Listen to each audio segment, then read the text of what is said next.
Okay, I don't know how well this is working. You or anyone else comes in here, please let me know, because I'm not sure what's going on with the chat window. And so I had to use the YouTube new version of their software. So for those of you who don't know me, my name is Maya Good, aka Quotidianlight. And today I want to do two things. I want to talk about why I don't ask for help on my channel, address a comment that was actually confusing and a little upsetting. And the second thing I want to do is just have a hangout, because I'm just sitting here in this horrible weather. There is no sunshine, and I'm still, it'll happen soon. I'm just being patient. So I got a comment this morning, and there was a video made about me calling, which is really confusing me because I don't actually ask for anything on my channel. I never have, and I won't. And I want to talk about why I don't, and why that's okay.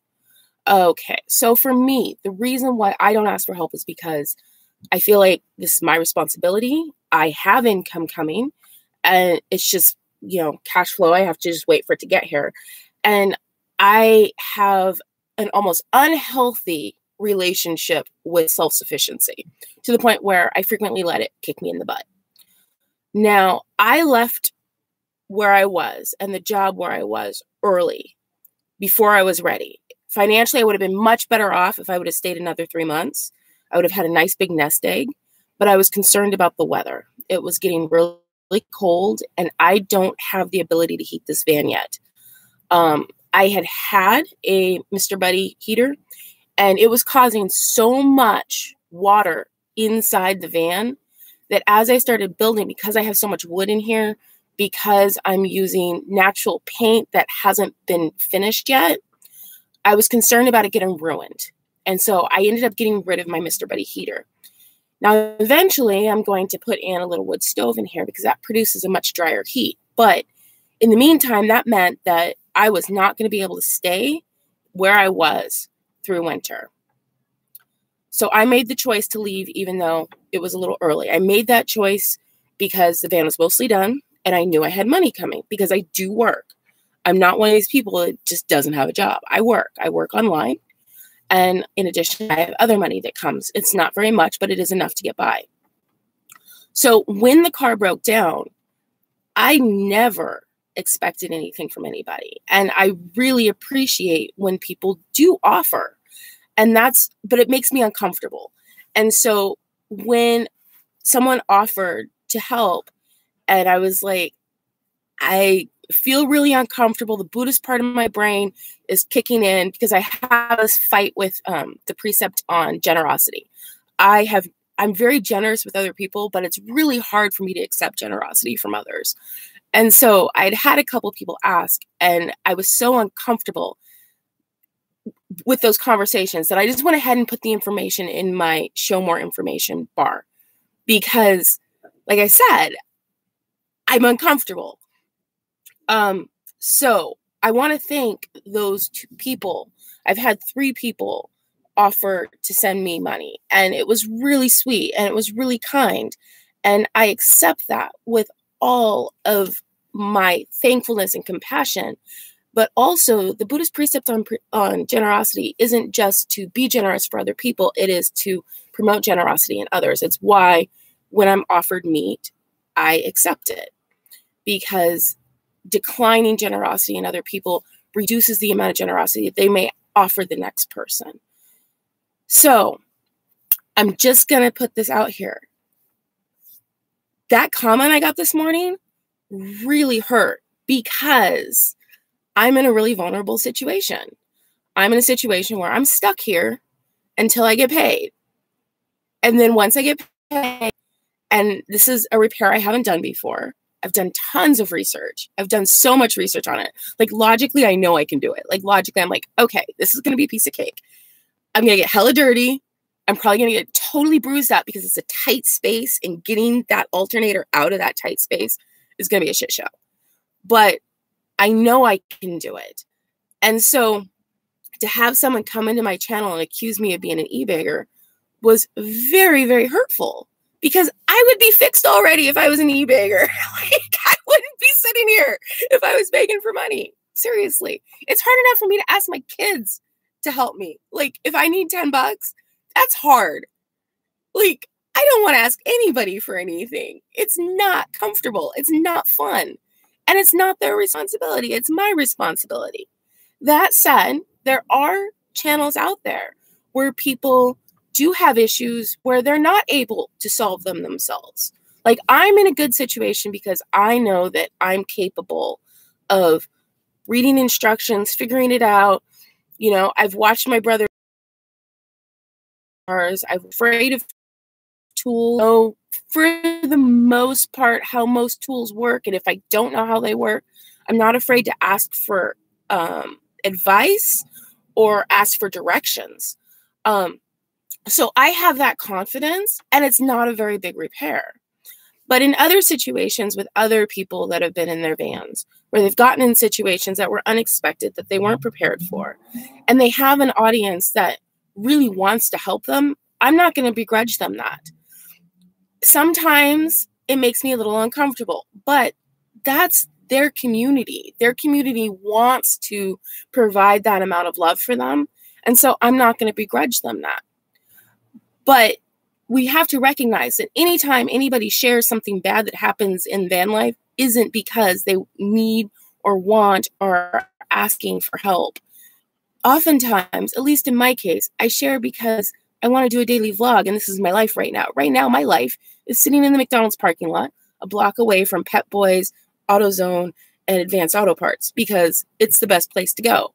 And this morning, my battery finally died, and I know that I can take my battery out, walk it over to AutoZone, get it charged, bring it back, drive to AutoZone, and get it fixed. And I can fix it right there in the parking lot. The rain is a little upsetting. Like, I don't want to fix it in the rain. Like, it would be nice if my client pays me on the same day that it gets sunny. That'd be beautiful. But I'm capable. And that is something that I'm very proud of. But that's my choice. And it comes from being raised in a house with a woman that never like called a plumber. Like, you know, that's just how I was raised. And I do all my own repairs. It's something that I'm proud of. It's something that I think is necessary. As a low income van lifer, I feel that being comfortable working on your own vehicle is something that goes with the territory. If you're going to do it and not have a huge nest egg, you need to be able to say, okay, I have a problem. I'm going to fix it myself. So that's why that comment upset me this morning. I did go ahead and delete it after I responded to him. So it would go to like his private thing, and then I deleted it because not everybody's asking. Not everybody's asking. And it's okay to ask if that's your community, but that's not my community. It does create problems though. So like with my business that I'm starting, I should logically promote my business on my channel. I am uncomfortable doing that because when I've seen other van lifers that have businesses that are legitimate businesses that promote them on their channel, suddenly they're called e-baggers. And that's not e-bagging. That's advertising. That's marketing. So I don't understand this that's happening in the community right now. I think a few people have done some things that have made the community that have made people outside the community paint everybody with a very broad brush. And I feel like that's really unfortunate. When I see Van City Van Life, he has t-shirts now and he has stickers. I think that's awesome. Like, I think that is a great alternate source of income for him. I think that's beautiful. He's not an e-bagger. When I see other people with their merch, yeah, sometimes advertising their merch gets to be a bit much, but come on, they're not on Jake Paul's level. Like, that is another source of income. That's not their only job. And I'm proud of them. I'm proud of these people that are using van life to start these small businesses. You know, there's couples that, what's the name of that couple that owns the chai company? I think that is so cool.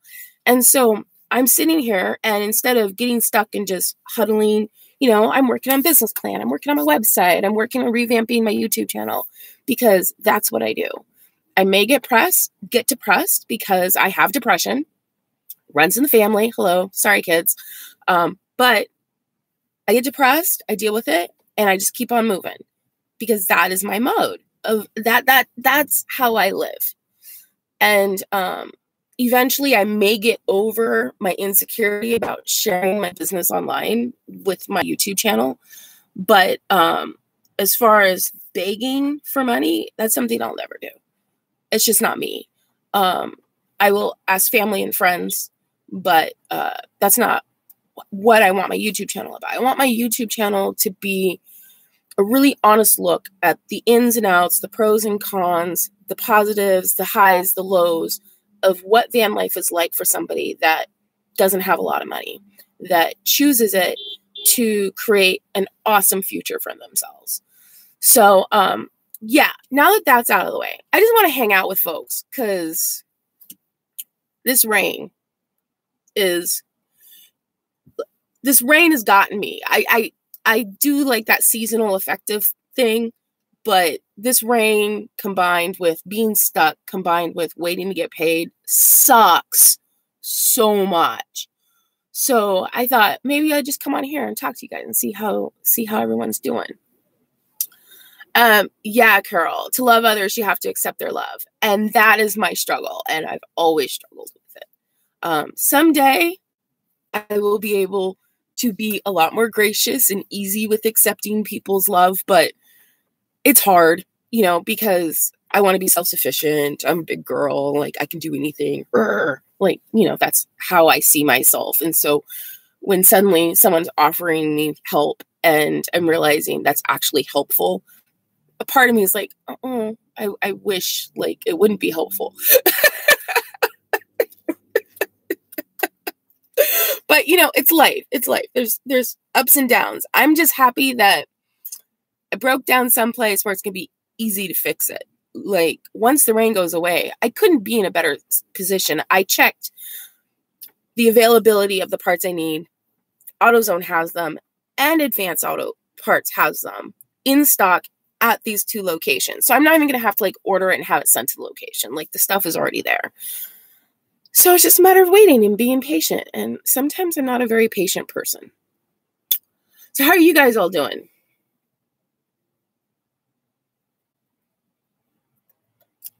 Do, do, do, do, do, do, do. It's nice that we've got some people in here today already. That is really nice. While I wait and see if anyone has any comments, I'll tell you what I've been doing. Last night, I was reading On the Road. I'm almost done with it. I am at part 4. If you don't know this book, it's in 5 parts. And so I'm close to the end. I love it. I will say the last 2 parts, now I understand why Strip Cover Lit was giving him a hard time, because they're like, oh, it's boring. It's the most boring book ever. Da, da, da, da.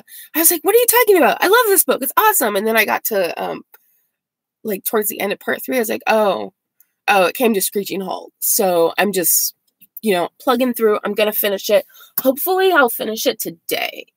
And I think after that, when I was in Woodstock, a gentleman gave me a copy of The Cities of the Red Night by Williams Burroughs. I've never read any Burroughs before, so I'm totally looking forward to digging into that and seeing what that's about. I love makeup this much. It just stopped raining there. Are you on the Northeast? Does that give me hope? I hope you're on the Northeast, because then, if it stopped raining there, maybe it'll stop raining here soon. I'm really looking forward to it stopping raining. Unencumbered Nomad, you're in Chicago, working on your plans. Are you doing your build right now?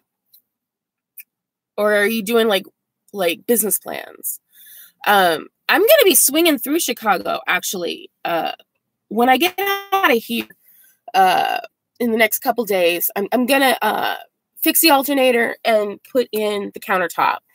And then I'm just going to head out. I am going to go see Niagara Falls first. So I'm going to head to Niagara Falls, and then I'm going to go down. And I have a friend near Chicago. We're going to probably go out and get some dinner. But I will be in Chicago. And last time I was there, I really liked it. I was staying in a hostel, and it was cute. It was a cute hostel. It was a cute little hipstery side of town. Yeah, I'll admit it. I like the cute little hipstery sides of towns. It was really nice. But it might be cool to like maybe do a meetup or something. I think I've got quite a few people in Chicago. Congratulations on manifesting your van. I was actually born in Las Vegas, and my sister is in Las Vegas. So I'll be swinging through. It'll be nice. The thing about Las Vegas is it's really nice to get away from the cold, but at the same time it gets so hot. Like, I could never live there. That heat is just, that heat in summer, whoo, it's real.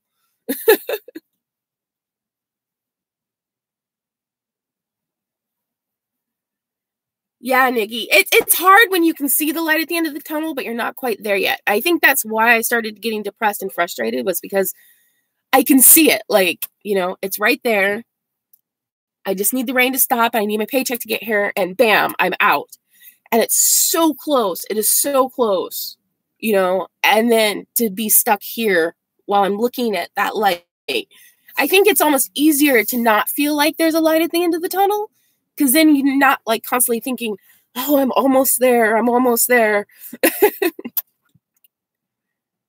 Yeah. When I was a little kid, we lived, it was different then. Like, I was born in 76. So when I was 5, I guess that was like 82, something like that.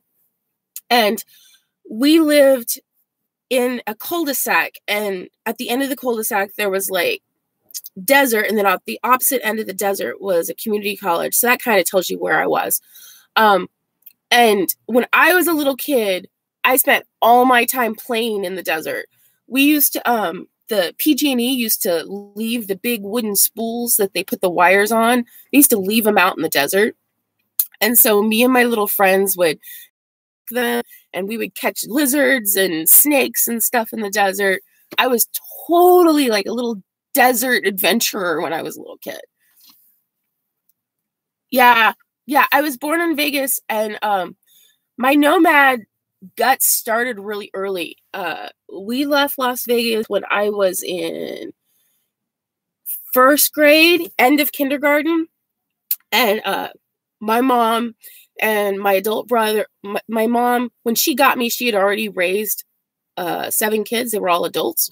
And so my mom and one of her sons and his kids and his old lady, we all got in a semi-converted school bus. And we drove from Las Vegas up to Oregon and then down to Phoenix. I think we went up to Oregon first, but I was a little kid, so I might be wrong on that. But we drove all the way down to Phoenix. And one of my earliest memories is the bus catching on fire. There was a fire underneath the cushions. Something underneath the bus caught on fire. And all the kids were screaming. My brother was yelling, "Be quiet!" And yeah, that's one of my earliest memories. But from then on, we moved a lot. And every time my mom would even hint at moving, like she would say, "Oh, that might be an interesting place," I would start pushing for it. I'd start talking about how much it'd be awesome to move, how much it'd be cool to have a new house. I would get magazines and like leave them around the house. Like those old Sunset magazines, they always had like different places to live. And in the back, there was like boarding schools and stuff. I used to like circle boarding schools because I wanted to go to a boarding school because they had horses and it'd be someplace new and interesting, and leave them randomly around the house. I always wanted to move. At one point, we moved almost every year, and then we kind of settled down. But I hated being settled. I always wanted to just explore and go different places. You know, Ananda, everyone I know that has moved to Las Vegas has loved it. Everyone I know that's moved there has loved it. That heat just kills me. And surprisingly, you would think Vegas would be really good for asthma because, you know, it's dry, there's no mold. there's not a whole lot of foliage, but my asthma gets really bad when I'm in Las Vegas. Yeah, no, it was a small fire. You know, in my kid head, I'm sure it was like ginormous and it was awesome. But it was a small fire. I think like it was an electrical thing. And it caught the mattress on fire. And my brother got it out and got the bus working again. And then we finished going down to Phoenix. But yeah, after the bus was done. Yeah. Ananda, did you used to go in the back of Sunset Magazine and look at all the cool boarding schools?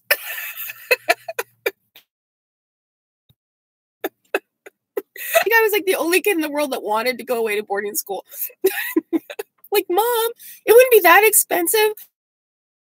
I could get a scholarship down.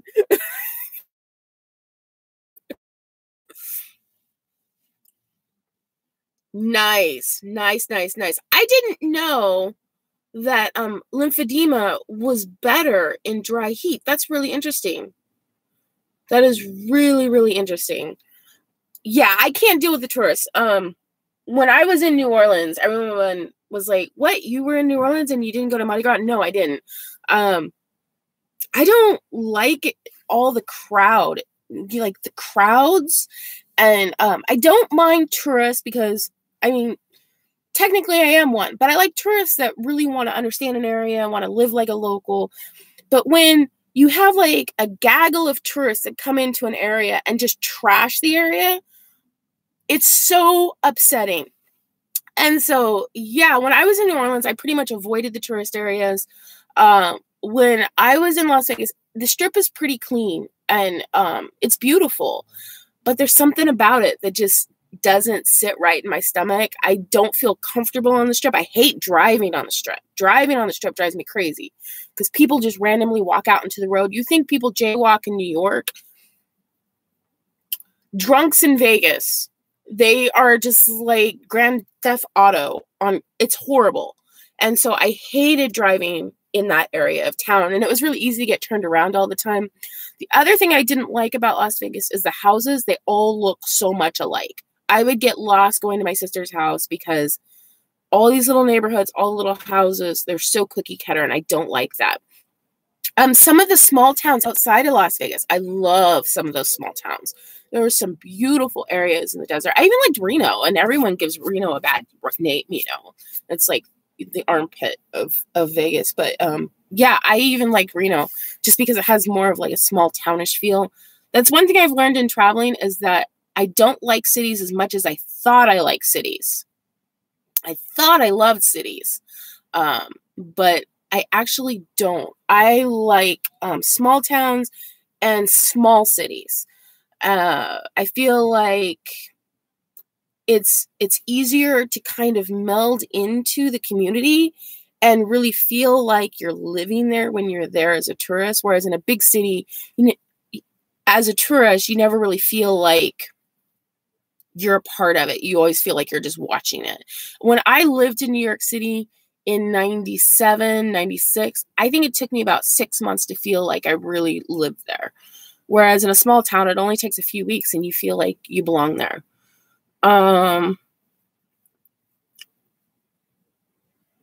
Yeah, not having it.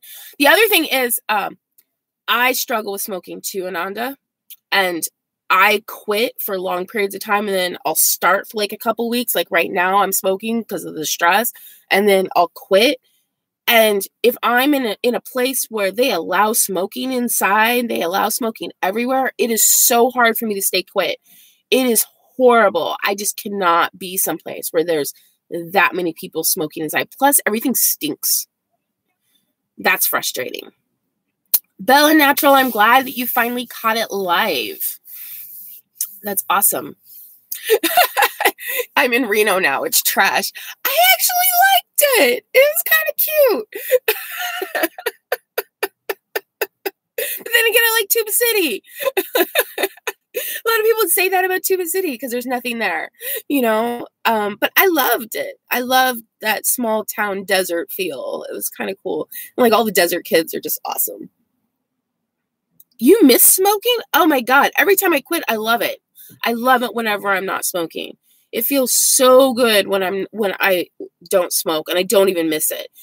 It's only times that I end up going back to smoking is when something really big happens where I just cannot find an outlet, and then I'll go back to smoking. But it's very, very hard for me to stay quit if I'm around a ton of people. See, I haven't been back to Reno in a long time, but that does not surprise me that Reno is Trump country. That does not surprise me at all. I love how beautiful it is. I love that it's more spread out and that it's more like a small town feel, but it definitely seems like a more conservative area. Yeah, I do. I stress smoke, but it takes a lot of stress for me to get there. So, like, I didn't smoke this entire time until literally last night. Like, I was stranded, waiting for cops, stuck at Dunkin' Donuts, driving a car that could stop any minute, recharging the battery. Like, I was doing all that, no smoking, until literally last night. And then I finally just crashed, and I had to have a cigarette. So, yeah, I mean, I stress smoke, but it takes a lot of stress for me to get there. And when I do stress smoke, I try to keep it to little cigars because it's easier for me to put those down. The minute I pick up an actual cigarette, I know I'm super stressed, and then it's going to be harder for me to stop smoking. You know, voting by mail is an option for van lifers, and I was supposed to vote by mail, but there was some kind of mix-up with New Orleans. I'm sure it was a mix-up. So I did not get to vote this year, which sucks. One of the reasons why I'm going through South Dakota is to get that all cleaned up, because South Dakota has much better infrastructure for nomads, so I'll actually get my ballots and shit on time, and it won't be so much of an issue. New Orleans, you have to like request it each year, and it's kind of a mess trying to vote in New Orleans when you're not actually in New Orleans. They just don't have the infrastructure for travelers. North Dakota is just so much better about it. And so, yeah, it was frustrating. I kept waiting and waiting, and it just didn't get there in time. All the rich Californians moving here into Tahoe ruin the small town feel. Well, at least it's not Las Vegas. I think that's called thinking positive. Yeah, Tahoe got super expensive, and so everyone had to move on the other side of the line. I still like Tahoe. I actually wouldn't mind living in Tahoe. I would like to live in Tahoe in off-season, though. Off-season Tahoe is really nice, and everything's so much cheaper. It's when it's in season that all the prices go sky high and stuff gets crazy. I could see myself living in my van in Tahoe in off-season and being really happy there, doing a lot of hiking. I never really got to go up there a lot for hiking, and I would like to. I had an ex a long time ago. We took the kids up to Tahoe a couple times to go play in the snow. And it was so much fun. It was so beautiful. But in the off season, it's quieter, you know, it's quieter. I like being on a trail and not seeing that many people on the trail with me. I always appreciate that more. And frankly, having come from, you know, Marin County, I don't even mind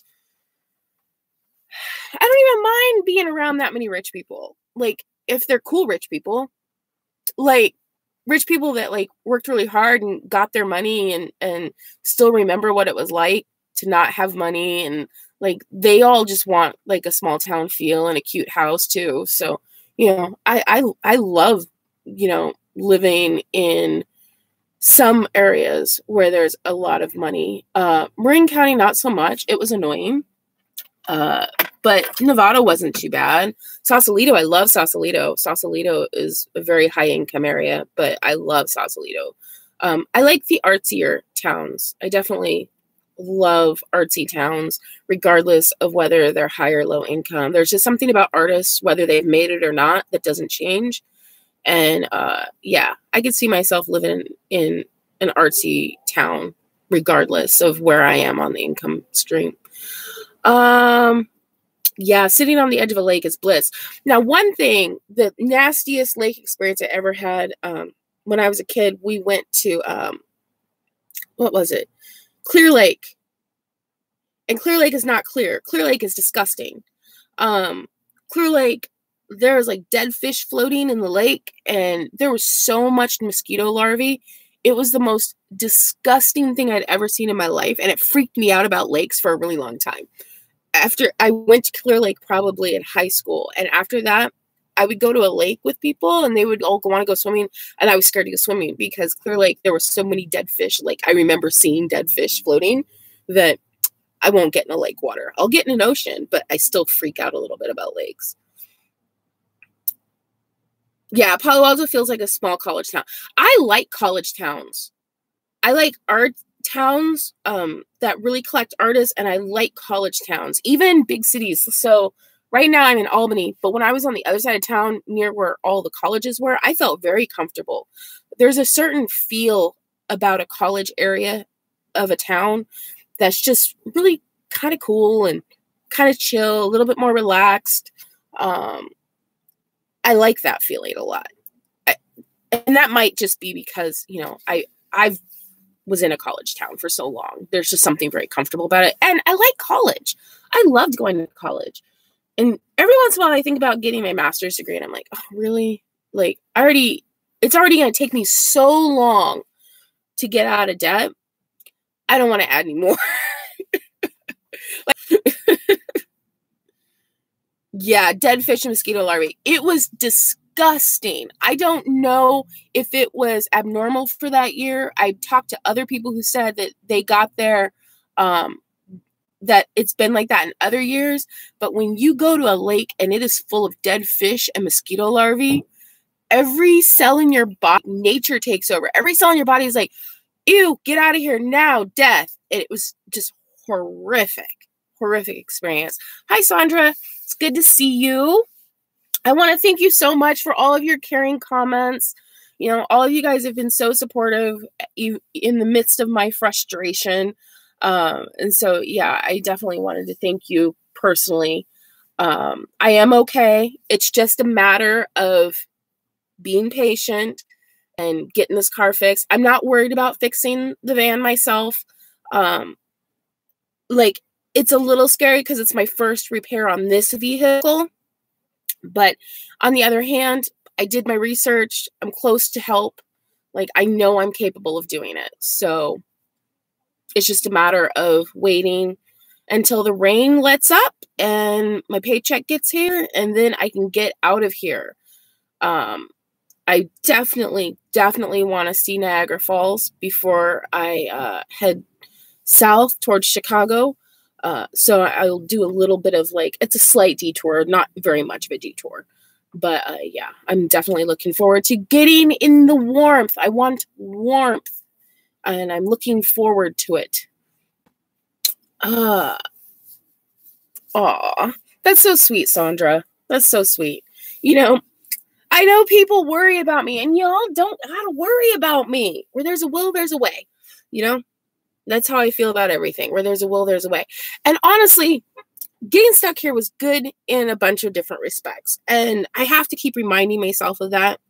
So getting stuck here is allowing me to fix something that could have broken down in a much worse area. It's allowed me to work on I had a whole list of stuff I had to do for the YouTube channel on the back end. It allowed me to get through all that, allowed me to get caught up on work. It allowed me to see that I'm capable of surviving a worst case scenario. I met some really cool people while I was here. So I just got to keep reminding myself of that so I don't dwell on the fact that I'm here when I could be someplace else. Hello, Buddhism. Yeah, I got to just stay in the moment. And it's hard. It's hard to remember to stay in the moment and, you know, not look ahead or look back. Well, if this wouldn't have happened, I would be ... You know, that just leads to misery. And I know that. So as long as I keep that in mind, I'm okay. I'm really, I'm going to be so proud of myself once I fix this.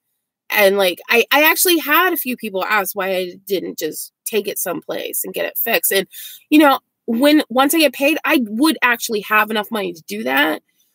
But I choose not to for a couple reasons. And people that were here earlier I'll go quickly. I choose not to take it to a garage because I feel that as a low-income van lifer, knowing how to repair stuff myself is really important. And if I fix it myself here and I mess it up, I can get help. Whereas if something bad were to happen later on and I've never touched it, then it's all new territory and I may not be around help when that happens. So for self-sufficiency reasons, I want to do it myself, but also financial reasons. If I fix it myself, that part is not a very expensive part. So if I fix it myself, I'm saving a lot of money and I'm paying like maybe a third of what I would pay to have it fixed in a shop. And the tools that I buy to fix it are all going to be tools that I will have on me for the next repair,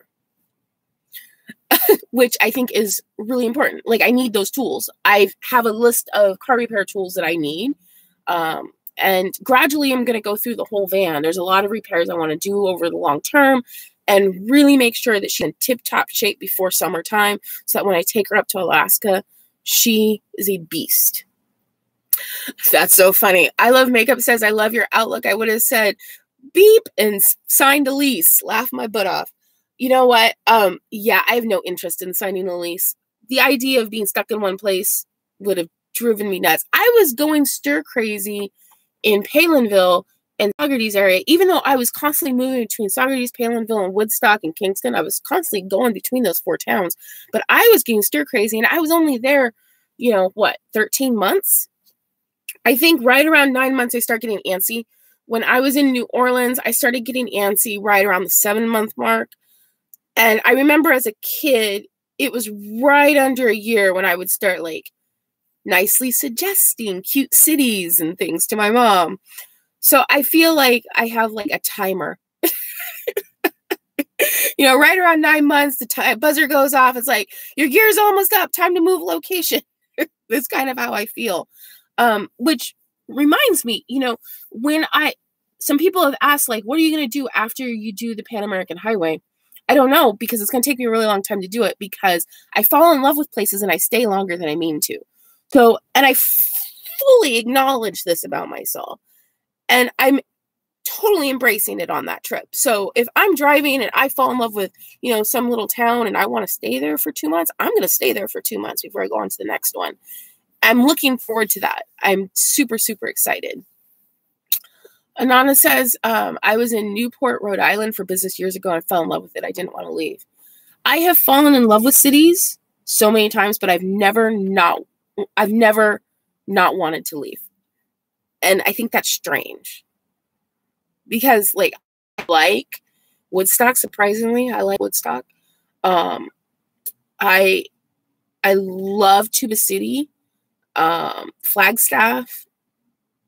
There's a lot of places where I'm like, oh yeah, this is really a year. I think maybe it's just something in my brain. I would traveling or wanting to travel since I was a little kid. Albuquerque is one of your favorite cities? What? Wow. Yeah, I didn't get to see a lot of Albuquerque, and the part of Albuquerque I was in was not my favorite. It was the only time when I was hitchhiking the South that I was actually afraid, and I would not leave the truck stop until my ride got there. Yeah, there was some serious drug issues in Albuquerque when I was there.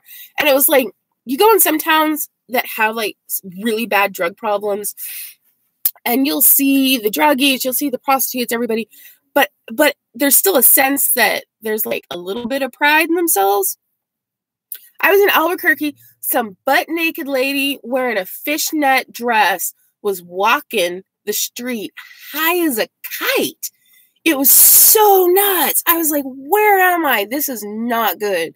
And I could just tell that I was not in a safe area. It was literally the only time when I was hitchhiking where the area made me feel unsafe. You know, I had that issue outside of Chicago where it was not great, but it wasn't the area that made it not great, you know? Am I still buffering? I hope not. Yeah, being stopped immigration, that's ridiculous. Yeah, constantly. Absolutely constantly.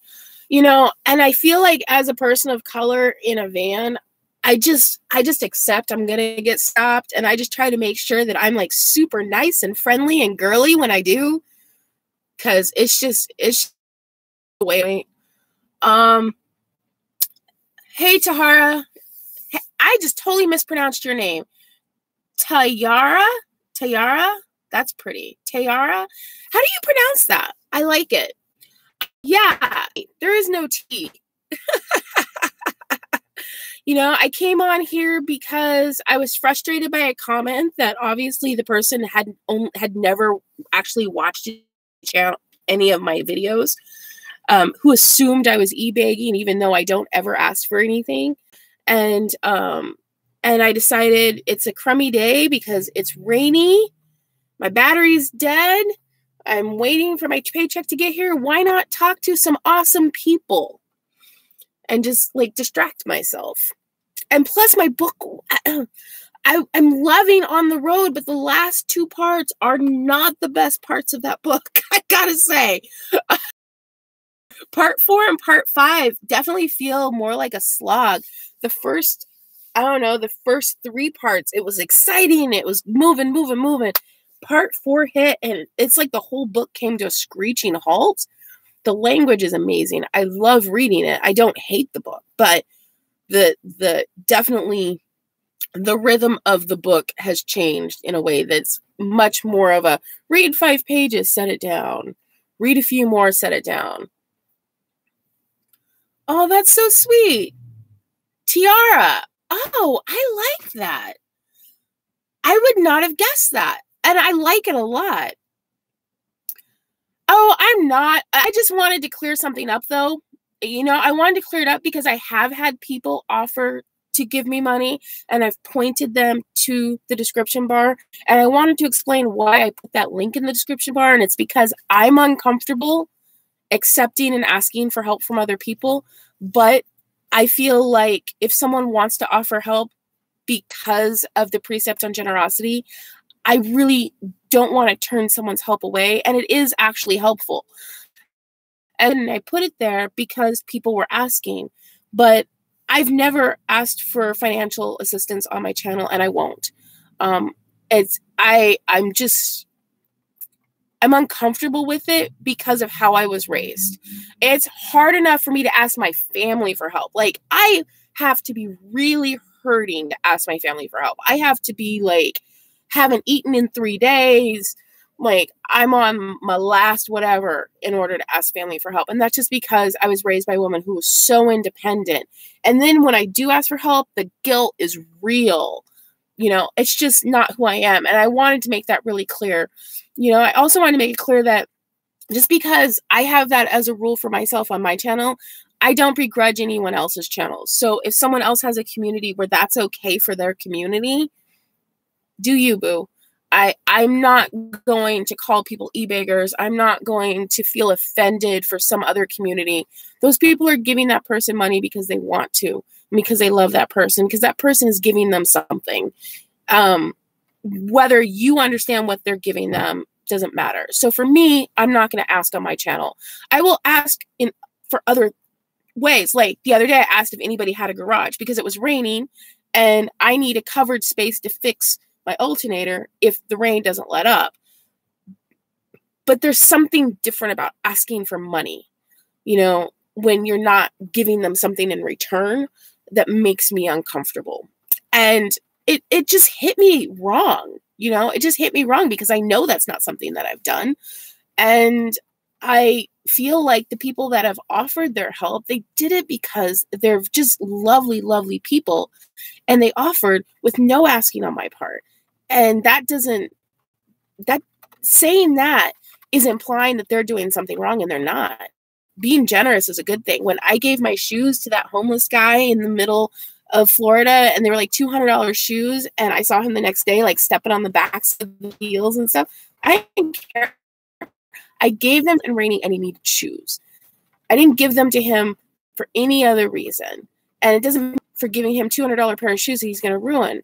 It makes me generous because he needed those shoes. And even if he's walking on the backs of them, his feet are warm. And that's what mattered. Yeah. And unfortunately, I am not always on the right side of that balance between pride and independence.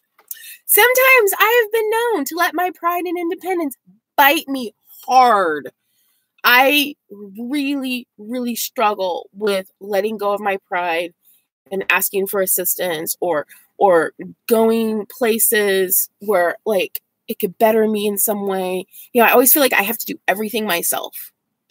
And in some ways that's awesome, and other ways not so awesome. So, you know, like when I was a single mom and I was working multiple jobs and, you know, there were times when we could have used help and I just wouldn't ask for help. No, I can do it. Go take another job. My kids haven't seen me all week because I'm working 4 jobs, but, you know, go get another one. You know, that's not always the best thing for you or your family. There was one time when I was working as a junior loan officer and I was going to school full time with the twins. The twins were like in first, second grade. No, they were in kindergarten. Excuse me. They were in kindergarten. And I would drive them to the babysitter. The babysitter would drive them to school. They would go to school all day. Then they would go to after school daycare. Then another babysitter would pick them up from after school daycare. Then I would pick them up at 10 o'clock at night and they would fall asleep under my desk while I was working. That wasn't helpful. That was independent. I was doing it all on my own. Was it good for my kids? Hell no. It was horrific for my kids. And so, yeah, sometimes pride and independence aren't actually great. And I really try to like learn to accept graciously and learn, you know, I think that's my lesson in this lifetime is learning to accept generosity just as much as being a generous person. I feel like, you know, maybe I was too prideful in a past life or something. Yeah, wanting to do every part of your business instead of outsourcing, that's a huge one for me. The other one is, you know, utilizing communities you already have in order to start a business. Like every business owner on the planet, they start a business, they go talk to their friends and their family, you know, they talk to people they know. Like that is like their first marketing attempts and like, you know, they grow from there. And here I have like this huge channel. I'm starting a business. And I'm struggling with whether or not to talk about it on my channel because I feel like it's separate some way, which makes no logical sense at all. That's just me being stubborn.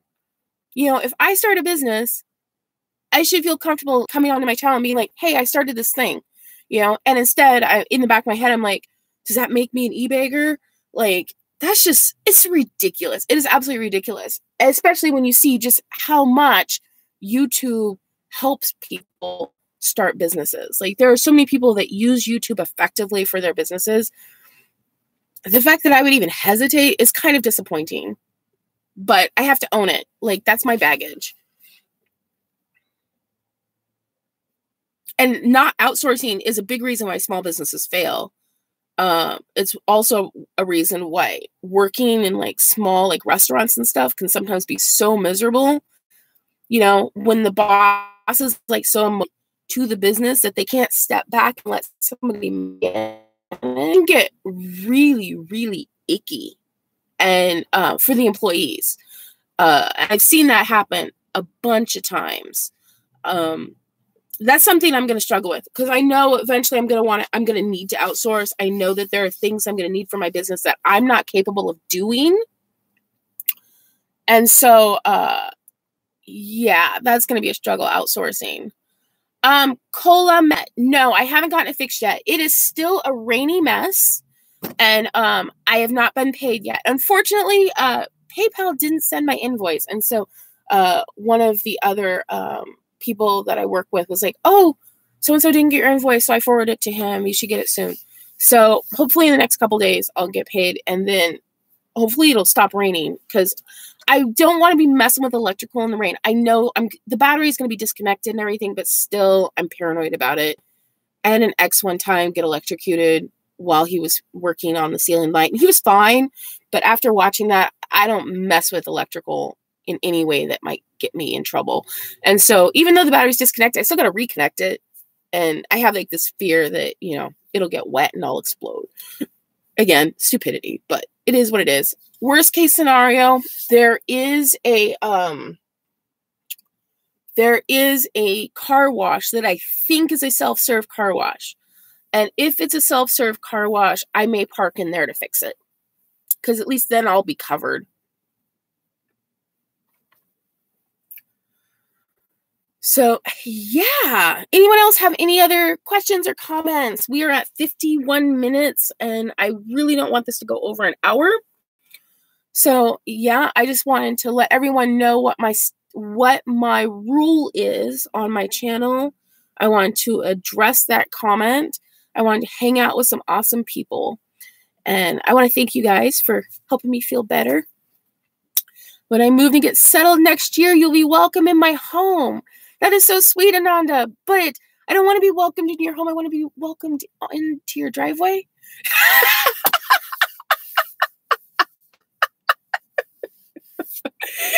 It's funny because my friend in Illinois, she's like, oh, when you come by, when are you coming by? And I know I'm going to have this fight with her because I sleep in my van. Like, if I try to sleep in our guest room, I'm not going to sleep.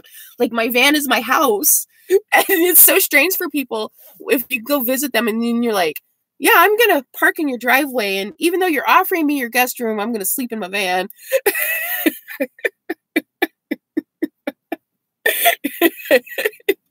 But I know I'm going to have like a full on fight with her about this because she is such like a traditional, like, she wants to be like, serve her guests all these fancy meals and like make the towels perfect. It's strange that this part of her has come out. When it first happened, I was like, whoa, you changed. And it's so cute. And so I know like it's gonna like offend her sensibilities that I'm sleeping in my van in her driveway so that we can go have dinner. But I'll sleep better.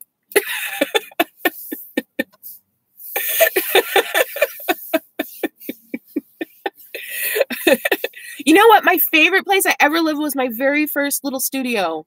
When I was 17, I had a little studio on Market and 8th Street in San Francisco.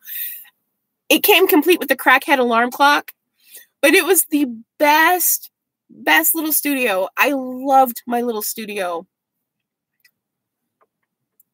That should have been a hint that I was going to end up in small spaces. It really should not have come as a surprise. D.Fresh. Hey, if you could change or redo one thing about your van life nomad experience, what would it be? So if I could change one thing, it would have been, I would have thought of this idea sooner and I would have converted my van in New Orleans. That said, I wouldn't have thought of this if I hadn't hitchhiked the South. So, half dozen one, half dozen of another. Hitchhiking the South is what made me realize I would be happier traveling with wheels under me, and staying in the micro tiny house made me realize that I could live in such a tiny space. But if experiences and then gone to New Orleans and converted it there, it would have been much easier because it would have been warmer. I could have stayed longer to build up a nest egg, which would have been better. And at the art house, there was a lot of people who were artists that were really into making stuff. So I would have had access to like a table saw and like stuff that I didn't really have access to. So I had tools, but all my tools are hand tools. I didn't have a table saw, which means that everything I built in the first half of my van build, I thought was square and wasn't. And everything I built in the second half of my van build is square. So you can kind of see the issue there. If I could have converted this in New Orleans, it would have probably taken maybe 25% of the time.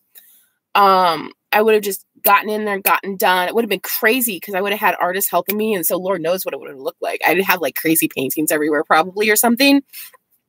But the biggest thing about converting it in New Orleans would have been the ability to stay there longer through the winter so that I wasn't traveling without my nest egg. That's the thing that I really wish that if I could do it again, that's what I would do again. What do I do for income? I'm a freelancer. I do make a little money off of YouTube, but mostly I work for a client making online courses. And after the van is fixed and I get in a warmer area, I'm probably going to start looking for a couple more clients. Because then, like, my scheduling will be a little easier and stuff. I'm still wrapping my head around productivity in a van as a freelancer when I'm a naturally lazy person. So I'm hoping that within the next 6 months, I'll feel comfortable enough to fit in another couple clients. And making online courses pretty much means like doing like video editing, working with PowerPoint, creating scripts, doing like online type stuff like that. Yeah, crackhead alarm clocks, they are very, like, I never once had to set my alarm clock. That lady had me on time for school every single morning. When she was ready for her crack, I knew it was time for me to get up and go to school. Do you use sites like Upwork to find clients? You know, I tried to, and I never really got a foothold into Upwork. I think I'm going to give them another try. I want to get like a little Wi-Fi dongle so that I don't have to go to like a library or a Starbucks or a McDonald's to get Wi-Fi. And once I do that, I want to go on Upwork. To get clients, it's hard if you don't have a paid subscription. So I want to get a paid subscription so that I can approach more people.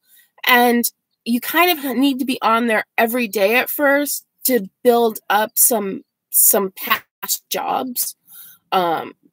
Just to get your first client. Once you've had clients on there, it's easy to get more clients. But if you've never had a client on there, it's kind of hard to get your foot in the door. So that is something I would like to do. Just for diversifying, you know, and I would like it if the next clients I get don't pay hourly. I would like to switch to being paid per project rather than per hour. Because then it will help me not be lazy. Because I put stuff off. And then, but if it's per project, like, I know, like, I can just get in and get it done. When it's hourly, I just wait. And then, like, I cram a bunch of hours and, like, stupid. I have yet to see a hammock in a van. I have. And sleeping in hammocks. And actually, it was suggested for this van because it's so tiny. For people that don't know, I am in a 40 square feet. I sleep better flat, hard surfaces, so like floors, futons, and being in a hammock, I feel like long term probably wouldn't be great for my back. I definitely want to make sure that I'm taking care of myself so that when I'm old, I can still be movable. Yeah, Upwork has projects, and you can see some of them on the homepage for joining a committee. Yeah, I'm actually already signed up on Upwork. I just haven't been actively using it, and so I'm like in hiatus over there or whatever. But when I go back, I'm going to be looking for per project, because if psychologically I feel like if I know like this project's going to pay me this much, then it's like, oh yeah, let's get the project done. Whereas if it's like, you know, so many hours and it's like, oh man, I kind of still feel like an employee. And then that doesn't feel good. And then you put it off and then like you try to work like all your hours on like 2 days. Definitely getting paid hourly feels more like an employee-employer relationship to me. And it's totally psychological. I don't like it. I don't like it. And so I think making that switch to, yeah, I'll create your course for this much, or I'll create your ebook for this much, will be awesome.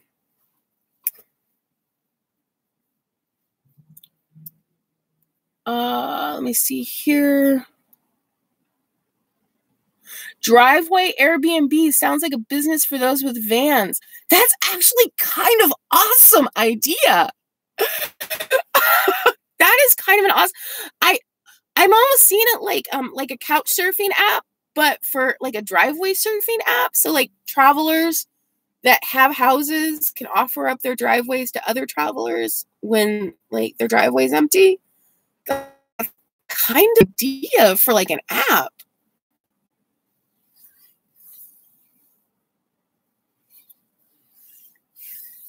Oh, my Birkenstock review brought all the boys to the yard. You know what? I was surprised how well received that review was. You know, I had gone through so much to get my feet just well enough to be able to walk. And I really wanted to share that information. And it was so surprising that other people like really needed it. I thought it was just me. I do tend to be very geeky, very, very geeky about things. Like if I'm really into something, I want to know all the ins and outs of it. And yeah, I definitely could get a job for Birkenstock. That's for sure. It exists. Somebody made a driveway surfing app. That's so cool. How come all the best ideas have already been done?